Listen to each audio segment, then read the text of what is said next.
Para a nossa edificação nesta noite, contamos aqui com a presença do seminarista Guilherme Murad, seminarista da Igreja Presbiteriana Jardim Sul, certo?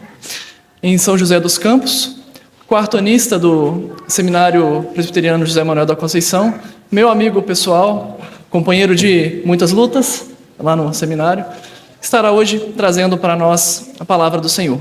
Gostaria de convidar o presbítero Itamar para nos dirigir a Deus em uma oração, rogando pela vida do seminarista Guilherme e também pedindo que o Senhor prepare o nosso coração para receber a palavra nesta noite. Bondoso Deus e Pai, nesse momento, estamos prestes a ler a Tua palavra. E nesse momento, Pai, nós pedimos que o Teu Espírito Santo seja, Senhor, iluminando a mente, nossas mentes, conduzindo o Teu servo na explanação da Tua palavra. Que o Senhor use, Pai, como canal de bênção para edificação, crescimento, fortalecimento da Tua igreja. Sê com Ele, ó Pai, neste momento. Sê com esta igreja que também estará, ó Pai, ouvindo a Tua palavra neste momento.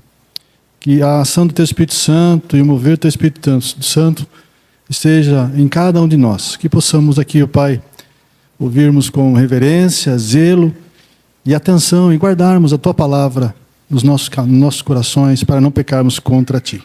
Esta é a oração que fazemos meados na pessoa de Cristo, nosso único e suficiente Salvador. Amém.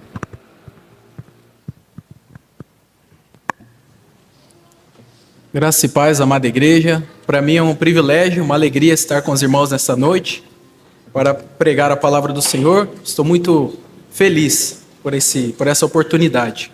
Quero convidar você a abrir a palavra de Deus na carta do apóstolo Paulo aos Efésios, no capítulo 4. Nós leremos do versículo 7 até o 16. Obrigado. Efésios capítulo 4, de 7 a 16.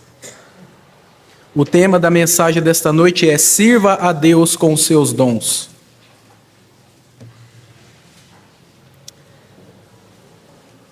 Efésios 4, de 7 a 16.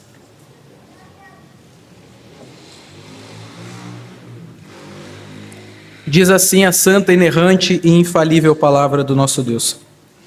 E a graça foi concedida a cada um de nós segundo a proporção do dom de Cristo.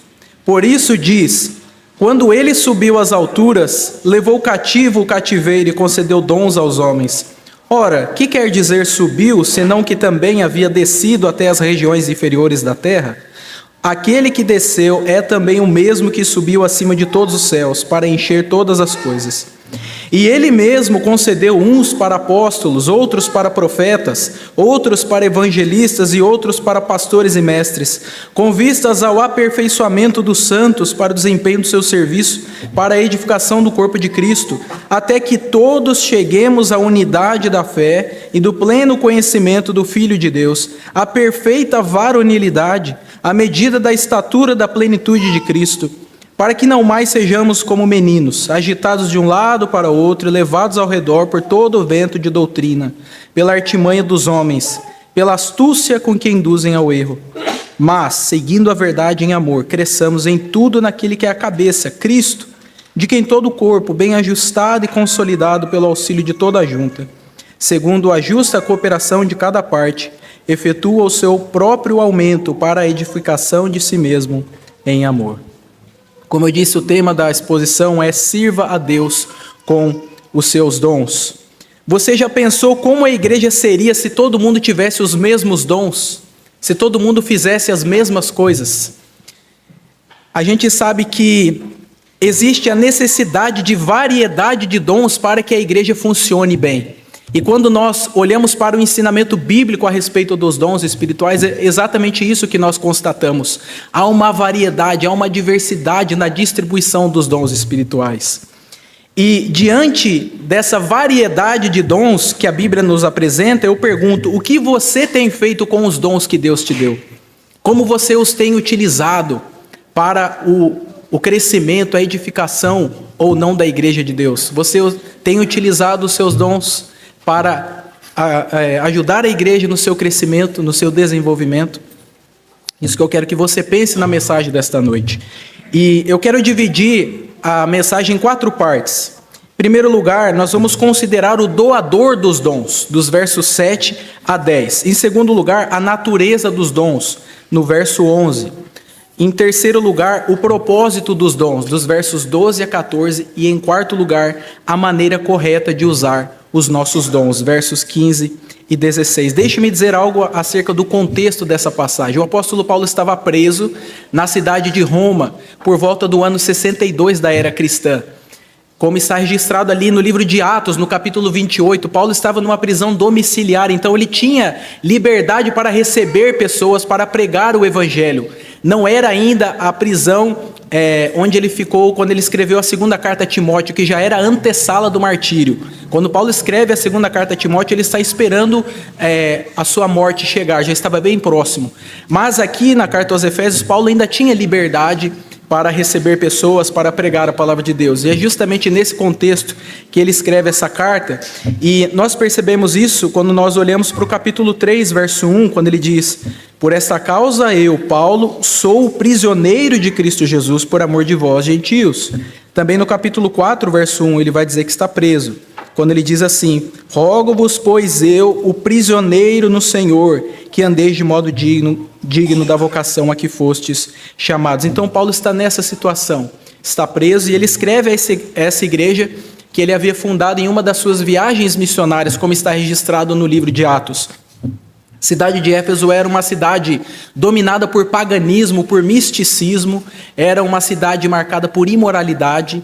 E apesar da igreja de Éfeso estar nessa cidade pagã, nessa cidade ímpia, era uma igreja saudável, era uma igreja que estava em crescimento. E Paulo escreve então essa carta para encorajar aquela igreja, e essa carta é dividida em 2 partes, como geralmente são as cartas do apóstolo Paulo. Na primeira parte, ele trata da doutrina, dos capítulos 1 a 3. Ele fala daquilo que Deus fez por aqueles crentes por meio do Senhor Jesus Cristo.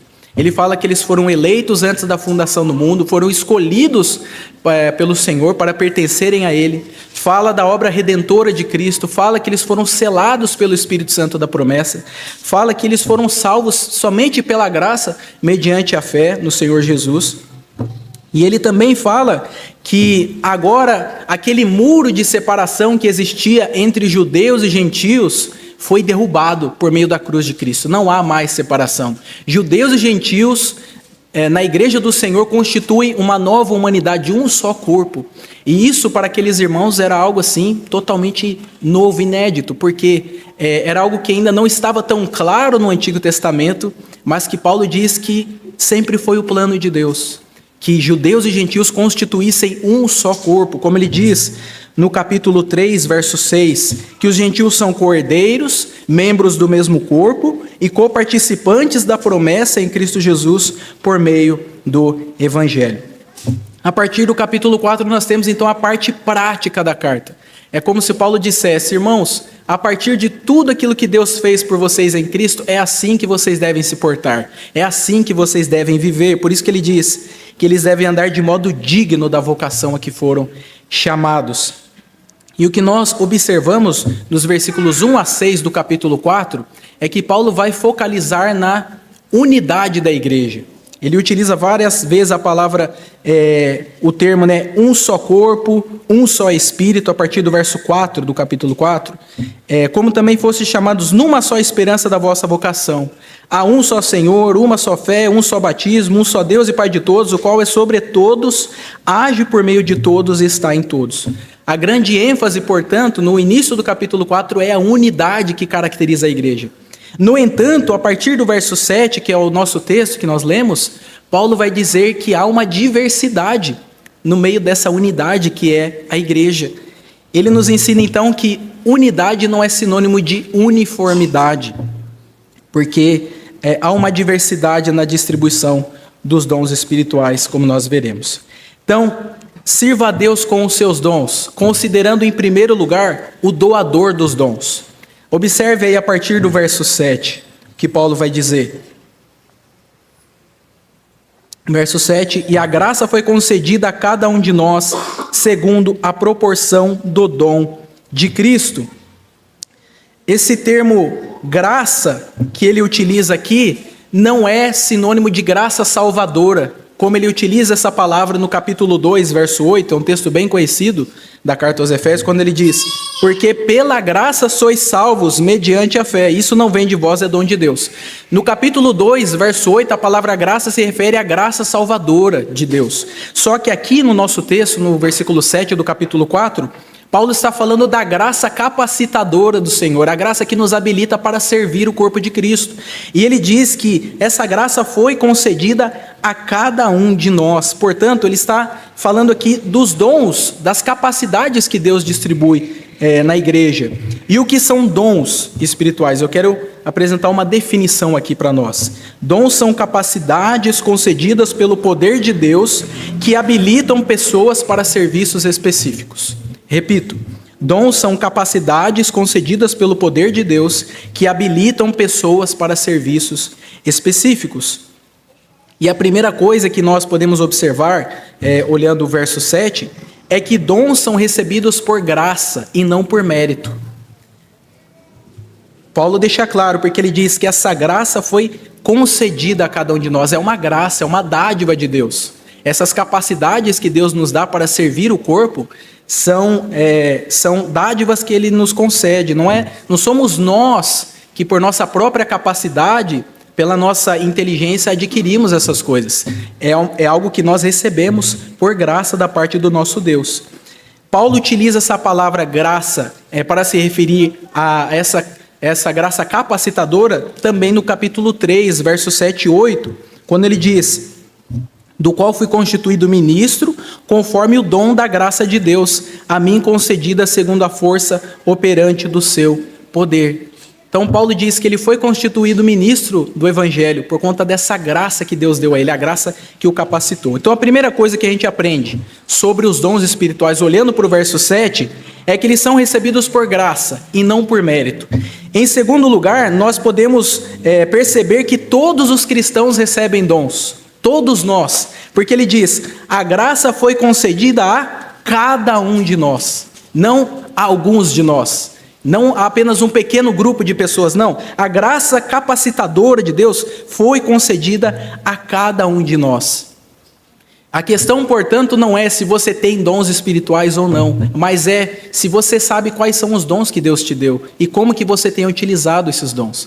E talvez você se pergunte: mas como que eu posso descobrir quais dons que Deus me deu? Eu não sei. Eu quero te dar 3 orientações aqui para você saber. Em primeiro lugar, sirva a igreja. Coloque-se à disposição. Porque se você se colocar à disposição, arregaçar as mangas e servir a igreja, inevitavelmente você vai estar exercendo os seus dons. Mesmo que você, de começo, não saiba quais dons que Deus te deu, mas se você se colocar à disposição, chegar no conselho da igreja e falar: conselho, o que está precisando ser feito? Como que eu posso ser útil? Como que eu posso ajudar? Você vai estar exercendo o dom que Deus deu a você. Então, essa é a primeira orientação que eu te dou. Se coloque à disposição para servir, para trabalhar para a edificação do corpo de Cristo, e você saberá quais são os dons que Deus concedeu a você. Segundo lugar, leia as listas de dons do Novo Testamento.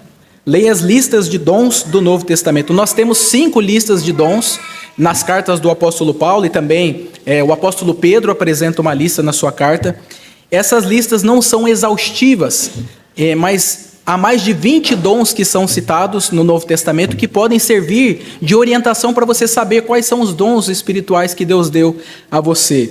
Em terceiro lugar, considere o seu talento natural. Pode ser que Deus tenha dado para você um talento natural na área da música. Você já nasceu com essa habilidade de tocar algum instrumento ou algo nesse sentido, e você pode utilizar isso também para servir a igreja, para contribuir para o desenvolvimento do corpo de Cristo. Então, essas 3 orientações são importantes para você exercer o seu dom. Sirva a igreja, leia as listas de dons do Novo Testamento e considere o seu talento natural. E algo importante aqui, meus irmãos, é que você não deve confundir dom com um cargo na igreja. Às vezes você pode não ter um cargo na igreja, você pode não ser um presbítero ou um professor da escola dominical, mas você tem um dom espiritual da parte de Deus. É o que Paulo diz aqui. A graça foi concedida a cada um de nós. Talvez você não seja a pessoa que vai à frente no microfone para falar na igreja, você não é um professor da escola dominical, você não toca piano ou não faz parte da equipe de música, mas você recebeu um dom para ser usado para servir a igreja do Senhor. E você deve usar esse dom, então, para a glória do nosso Deus. Então, duas coisas que nós já vimos que podemos aprender aqui sobre os dons. Eles são recebidos por graça e não por mérito. Todos nós recebemos dons. Em terceiro lugar, nós aprendemos, olhando o verso 7, que ninguém possui o monopólio dos dons. Ninguém tem todos os dons e não precisa ser edificado pelos dons de outra pessoa. Porque o texto diz: a graça foi concedida a cada um de nós segundo a proporção do dom de Cristo. Significa que Cristo concede a cada um de nós uma proporção, uma medida dos dons. Então ninguém tem o monopólio, ninguém tem todos os dons. Ele distribui esses dons, ele concede uma proporção, uma medida, para que você edifique e seja edificado pelo dom do seu irmão. Talvez você tenha um dom muito semelhante ao de outra pessoa. Você é um professor na escola dominical e a outra pessoa também é, mas a forma como você exerce o seu dom é diferente do outro. É como uma digital. Cada um tem a sua, é algo singular, específico. Então, cada um de nós recebe essa medida que é extremamente importante para a igreja do Senhor Jesus. A quarta coisa que nós aprendemos, com base no texto, no verso 7, é que Cristo é quem distribui os dons. Porque Paulo vai dizer que a graça foi concedida a cada um de nós segundo a proporção do dom de Cristo. É Ele quem concede os dons. Talvez você pense: eu gostaria de ter outro dom, ou não estou feliz com aquilo que eu estou fazendo, eu acho que eu deveria fazer outra coisa, eu não me sinto tão útil na igreja, eu acho que eu precisaria fazer mais coisas do que eu estou fazendo, mas saiba que foi o próprio Cristo que te designou para fazer isso que você está fazendo na igreja. Você não é uma pessoa inútil, você não é uma pessoa que não tem nada a oferecer ao corpo de Cristo. Foi o próprio Cristo que designou um papel específico, uma função específica a você. Não é algo arbitrário, não é algo aleatório, é Ele quem distribui esses dons. E é interessante porque lá em Romanos capítulo 12, o apóstolo Paulo diz que quem concede os dons é o próprio Deus. E em 1 Coríntios 12 ele diz que quem concede os dons é o Espírito Santo. Curioso porque aqui em Efésios ele diz que é Cristo quem dá os dons, Romanos ele diz que é o próprio Deus, e em Coríntios ele diz que é o Espírito Santo. O que isso nos ensina? Que a Trindade está envolvida na distribuição dos dons. Isso não é algo belíssimo? Saber que a própria Trindade está envolvida nessas capacitações que nós recebemos para servir o corpo de Cristo. Então, nós aprendemos essas quatro coisas. Dons são recebidos por graça e não por mérito. Todos os cristãos recebem dons. Ninguém possui o monopólio dos dons e Cristo é quem distribui os dons. Na sequência do texto, nos versos 8 e 9, o apóstolo Paulo vai fazer uma citação do Salmo 68, verso 18, para provar que é Cristo quem dá os dons. Então ele vai dizer assim: por isso diz, quando ele subiu às alturas, levou cativo o cativeiro e concedeu dons aos homens. Ora, que quer dizer subiu, senão que também havia descido até as regiões inferiores da terra? O que o apóstolo Paulo quer mostrar para nós é que os dons são frutos da ressurreição e ascensão de Cristo. O Salmo 68 é um salmo que fala da vitória do Senhor nosso Deus sobre os seus inimigos. Lá na antiguidade, quando os reis venciam as suas guerras, eles espoliavam os seus inimigos e eles levavam os despojos da sua vitória para distribuir ali com o seu povo. Então, o apóstolo Paulo pega essa imagem do Salmo 68, que diz respeito a um rei vitorioso, que no caso lá no Salmo é falado a respeito de Deus, e ele aplica essa imagem ao Senhor Jesus Cristo, dizendo que quando ele ascendeu aos céus de forma vitoriosa e triunfante, ele distribuiu dádivas ao seu povo. Aí algumas pessoas vão dizer que o apóstolo Paulo distorceu aqui ao citar o Salmo, porque o Salmo diz que Deus recebeu homens por dádivas, o Salmo 68, 18, sendo que aqui em Efésios ele vai dizer que o Senhor Jesus concedeu dons aos homens. Como que nós podemos entender isso? Nós podemos entender no sentido de que Paulo não está distorcendo o texto sagrado, mas O rei, quando era vitorioso na sua batalha, ele recebia os despojos para depois distribuir. Então Paulo está aplicando nesse sentido. Cristo, ele é o rei que venceu e ele distribui então esses dons ao seu povo. E no verso 9, ele diz que quer dizer subiu, senão que também havia descido até as regiões inferiores da terra? Aí alguns vão usar esse texto para dizer que Jesus desceu ao inferno, né? Quando Paulo diz que ele desceu até as regiões inferiores da terra. No entanto, a interpretação mais adequada aqui para esse texto é como uma referência à encarnação de Cristo. Quando Paulo diz que ele desceu às regiões inferiores da terra, ele está falando que ele se tornou carne, ele foi um homem como um de nós, e não que ele desceu ao inferno para proclamar a sua vitória ou algo nesse sentido, mas que ele viveu como ser humano nesta terra. Então, Paulo faz essa citação deste salmo para comprovar que é Cristo quem distribui os dons. Nós já vimos então que devemos servir a Deus com os nossos dons, considerando o doador dos dons, que é o Senhor Jesus. E em segundo lugar, você deve considerar a natureza dos dons. No verso 11, o apóstolo diz: e ele mesmo concedeu uns para apóstolos, outros para profetas, outros para evangelistas e outros para pastores e mestres. Ele apresenta aqui esses ofícios ou esses dons de liderança ou dons ministeriais como exemplos dessas dádivas que Cristo dá ao seu povo. Perceba que todos esses dons ministeriais que ele menciona aqui estão ligados ao ministério da palavra. Apóstolos, evangelistas, pastores e mestres. São pessoas que foram designadas por Deus para apacentar, para edificar o corpo de Cristo por meio da pregação da palavra de Deus. Os apóstolos e profetas, como Paulo diz no capítulo 2, verso 20, são aqueles que estabeleceram o fundamento da igreja. Veja aí na sua Bíblia, capítulo 2, verso 20, que ele diz: edificado sobre o fundamento dos apóstolos e profetas, sendo ele mesmo, Cristo Jesus, a pedra angular. Nesse sentido, portanto, podemos dizer que não há mais apóstolos e profetas hoje, como aqueles dos tempos bíblicos.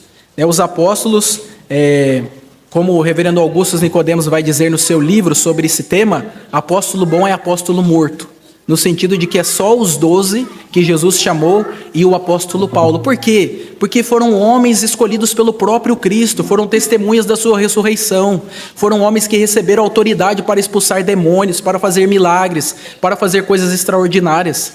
Eles foram incumbidos de estabelecer o fundamento da igreja, o alicerce da igreja.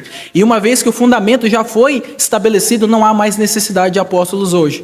Nós temos muitas pessoas que se auto-intitulam apóstolos no nosso país, porque eles querem se colocar numa posição de superioridade e se sentir acima das outras pessoas. E trazer para si mesmos uma credibilidade. Mas, biblicamente falando, os apóstolos e profetas foram homens escolhidos para estabelecer essa base da igreja. Então não há mais apóstolos e profetas nos nossos dias. O terceiro ofício que Paulo menciona são os evangelistas.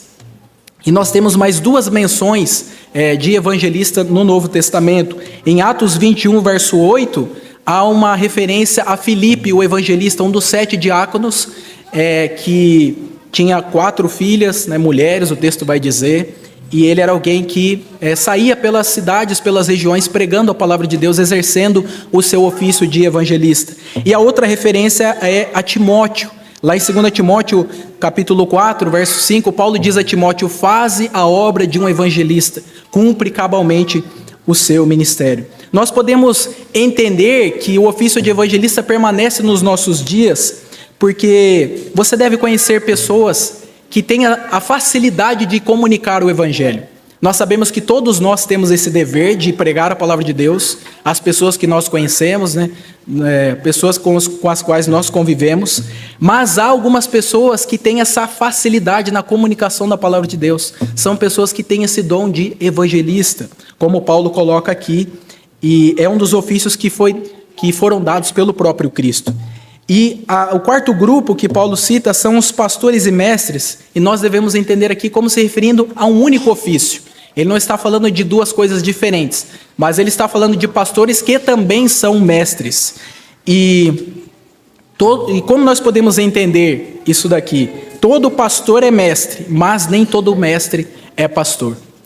Todo pastor tem a responsabilidade de ensinar a igreja, de zelar pelo crescimento espiritual da igreja, pelo amadurecimento da igreja. Então, todo pastor é também um mestre por ofício. Ele é alguém que tem essa habilidade de tornar as escrituras claras e de usar as escrituras para a edificação do corpo de Cristo. Então, Paulo utiliza esses ofícios ministeriais, esses dons de liderança, como exemplos das dádivas que Cristo dá à sua igreja. A partir do verso 12, ele apresenta o propósito dos dons. E ele menciona 2 propósitos. Ele diz: com vistas ao aperfeiçoamento dos santos para o desempenho do seu serviço, para a edificação do corpo de Cristo. Então, o primeiro propósito do Senhor Jesus ao dar os dons à igreja é o aperfeiçoamento dos santos para o desempenho do seu serviço. E aqui ele está falando da atribuição dos pastores e mestres. Cristo dá os pastores à igreja, Cristo dá os presbíteros à igreja para que eles aperfeiçoem os santos para o desempenho do seu serviço. Perceba, o pastor, os presbíteros, o conselho, eles vão equipar você, eles vão preparar você, eles vão te aperfeiçoar para que você faça o seu serviço. Eles não vão fazer o seu serviço por você, eles vão te equipar, eles vão treinar você, eles vão te capacitar para que você faça o seu serviço. Observe a imagem que Paulo está colocando diante de nós, da igreja como sendo um corpo, onde cada um faz a sua parte. Para que um corpo cresça de maneira harmoniosa, cada membro precisa fazer a sua função.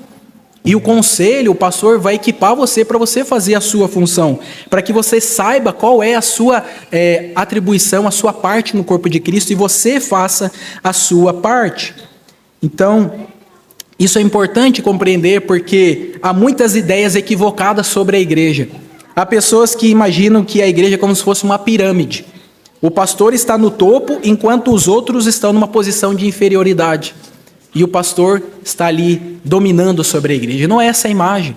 A imagem da igreja, como o texto bíblico nos mostra, é de um corpo, onde todos estão trabalhando. Outra concepção equivocada do que é a igreja é a imagem de um ônibus, onde o pastor dirige a igreja como motorista de ônibus e todo mundo está sentado assistindo o pastor trabalhar sozinho. Veja que o texto nos mostra algo diametralmente oposto. A liderança, os pastores e mestres, eles aperfeiçoam os santos para o desempenho do seu serviço. Eles não fazem todo o serviço sozinhos. Não, cada um de nós tem o seu papel, cada um de nós deve fazer a sua parte para que o corpo cresça. Então, esse é o primeiro propósito dos dons que Cristo dá, o aperfeiçoamento dos santos. O segundo é a edificação do corpo de Cristo. E, nesse sentido, trabalhar para a edificação do corpo de Cristo não é só papel da liderança, é o papel de cada um de nós.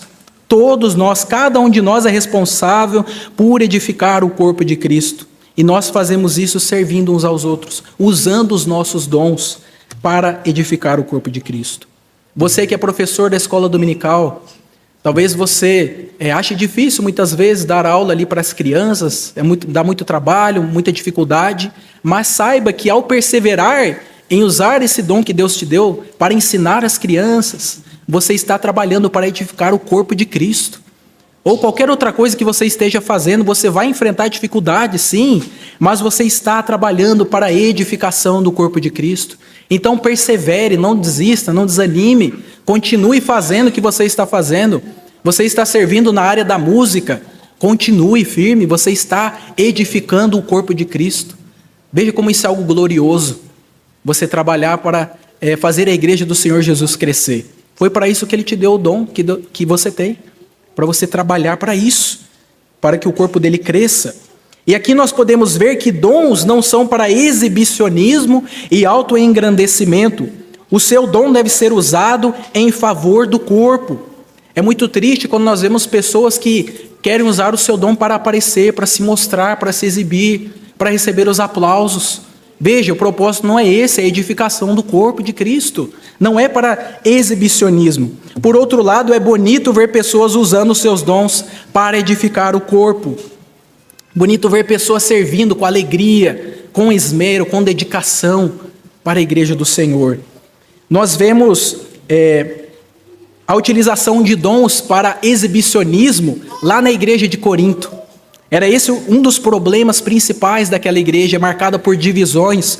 O apóstolo Paulo, quando escreve aquela igreja, diz que uns diziam: eu sou de Paulo, eu sou de Apolo, eu sou de Cefas, eu sou de Cristo. Havia uma disputa entre eles, porque havia muitos dons naquela igreja, mas não eram usados para a edificação do corpo. Cada um queria se mostrar.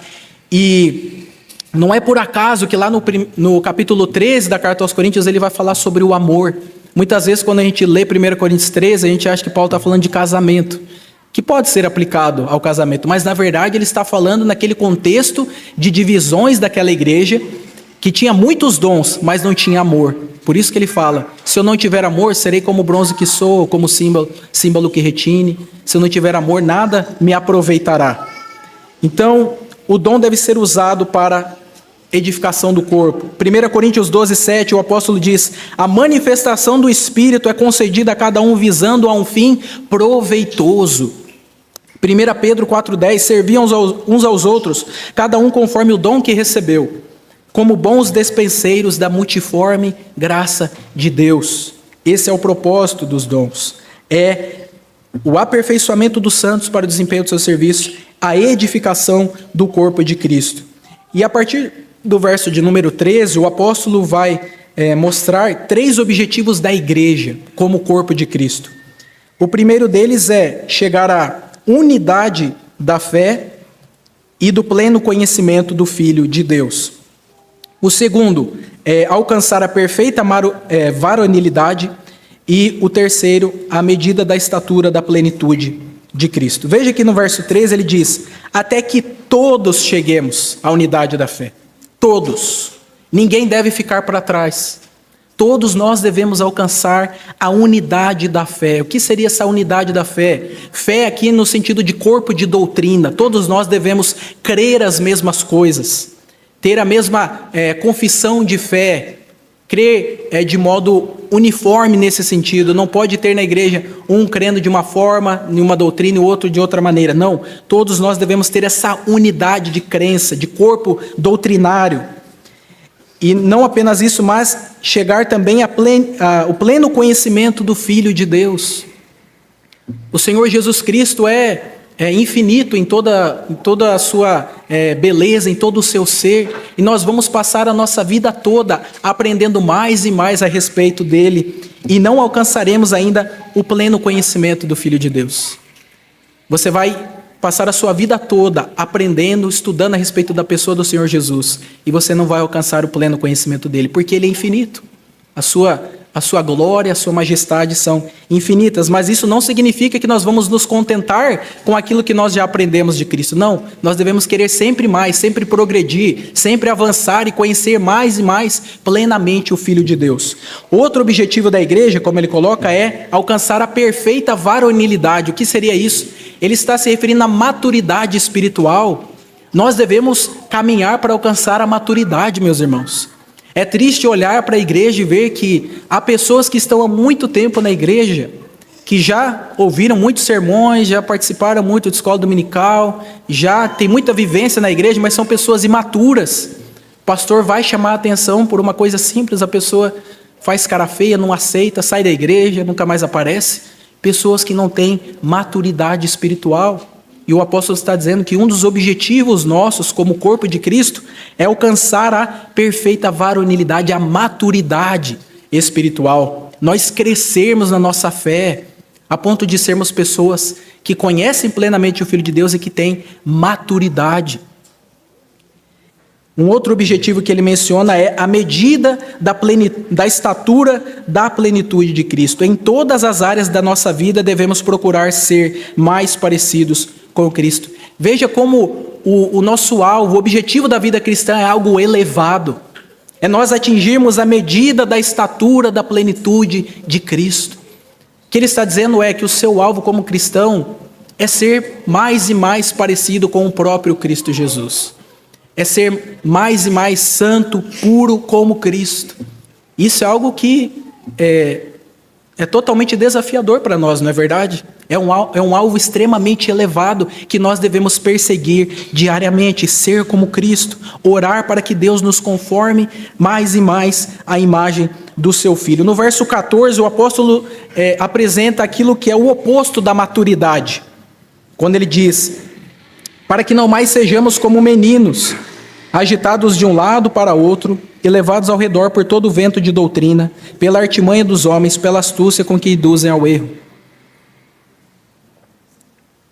O contrário de um cristão que alcançou a perfeita varonilidade, um cristão maduro, é aquele que é menino, que é levado ao redor por todo o vento de doutrina, que aceita tudo que é dito a ele, que vai atrás das últimas novidades, da última moda evangélica.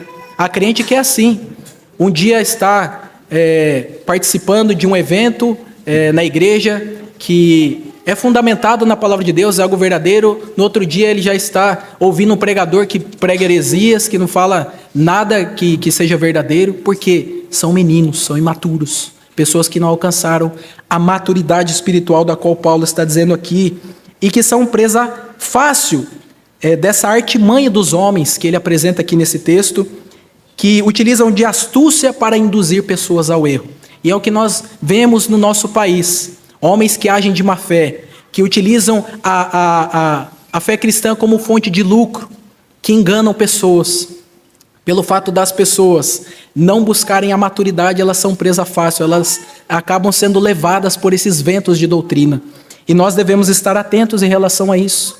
Por isso que nós precisamos conhecer a palavra de Deus, buscar mais e mais a conformidade com Cristo, para não sermos levados pelos enganos, por esses ventos de doutrina. Então, sirva a Deus com os seus dons, considerando em primeiro lugar o doador dos dons, em segundo lugar a natureza dos dons, em terceiro lugar o propósito dos dons, que é a edificação, não é o autoengrandecimento, o exibicionismo, e em quarto lugar a maneira correta de usar os dons. Nos versos 15 e 16 ele diz: seguindo a verdade em amor, cresçamos em tudo naquele que é a cabeça, Cristo, de quem todo o corpo bem ajustado e consolidado pelo auxílio de toda a junta, segundo a justa cooperação de cada parte, efetua o seu próprio aumento para a edificação de si mesmo em amor. Quando ele diz aqui, seguindo a verdade em amor, ele está querendo dizer que nós devemos praticar a verdade, não apenas falar a verdade, mas ser verdadeiros em todo o nosso modo de ação, todas as nossas atitudes. E ele já tinha dito, ele também vai dizer isso no capítulo 5, verso 2, na verdade com respeito a andar em amor, ele diz isso, no capítulo 5, verso 2, e andai em amor, como também Cristo nos amou e se entregou a si mesmo por nós. E essa é uma das ênfases aqui nos versos 15 a 16 que nós lemos, porque ele diz duas vezes, no começo do verso 15, seguindo a verdade em amor, e no final do verso 16, efetua o seu próprio aumento para a edificação de si mesmo em amor. Por que isso é importante para nós? Porque não adianta nada você saber quais são os dons que Deus te deu se você não os utilizar da maneira correta em amor. Às vezes você vai precisar confrontar um irmão, dizer algo que você sabe que você está certo, você tem a razão, mas se você não faz isso em amor, você vai causar mais mal do que bem àquela pessoa. Então devemos utilizar os dons que Deus nos deu em amor, buscando o bem do nosso irmão, buscando a edificação do corpo de Cristo, para que em tudo cresçamos naquele que é a cabeça, Cristo. E veja que novamente no verso 16, ele vai enfatizar que cada um de nós deve fazer a sua parte, porque ele diz, de quem todo o corpo bem ajustado e consolidado pelo auxílio de toda a junta, efetua o seu próprio aumento, segundo a justa cooperação de cada parte, efetua o seu próprio aumento para a edificação de si mesmo em amor. Você precisa fazer a sua parte, eu preciso fazer a minha parte. Não é só o conselho, não é só o pastor, não é só a liderança. Você precisa fazer a sua parte para que a igreja cresça de maneira harmônica, de maneira por igual, não de uma maneira disforme. Todos nós temos algo importantíssimo a fazer para o corpo de Cristo. A maturidade espiritual da igreja depende de quanto cada um de nós está fazendo a sua parte. Cada parte do corpo é essencial. Então nós devemos considerar o doador dos dons, que é o próprio Cristo, a natureza dos dons, o propósito dos dons e a maneira correta de usar os dons. Eu quero partir para a conclusão da mensagem, meus irmãos, tirando 2 lições para nós a partir desse texto. Ao considerar o que o apóstolo Paulo nos ensina sobre os dons espirituais aqui nessa passagem, nós devemos evitar 2 extremos. Um deles é o autodesprezo e o outro é a autoglorificação. Primeiro deles, o autodesprezo. Você não deve pensar assim, mas eu não faço nada de útil pela igreja. O que eu faço não tem relevância, não tem valor. Não deve se autodesprezar nesse sentido.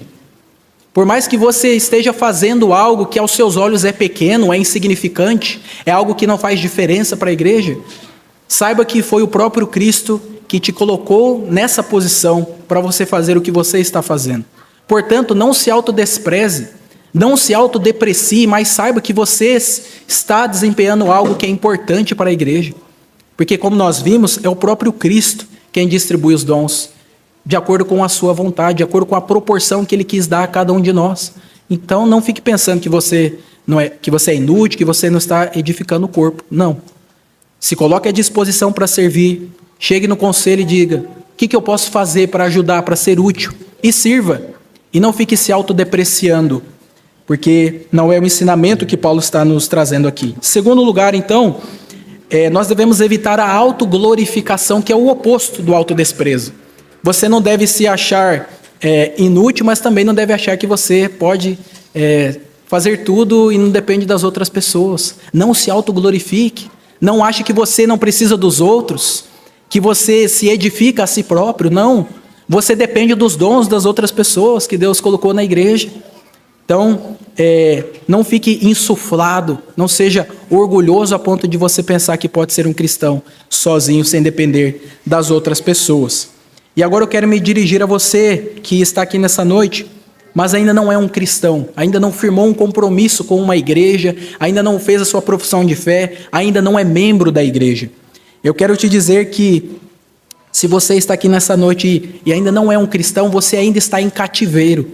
Como Paulo diz, que quando Cristo subiu às alturas, Ele levou cativo o cativeiro.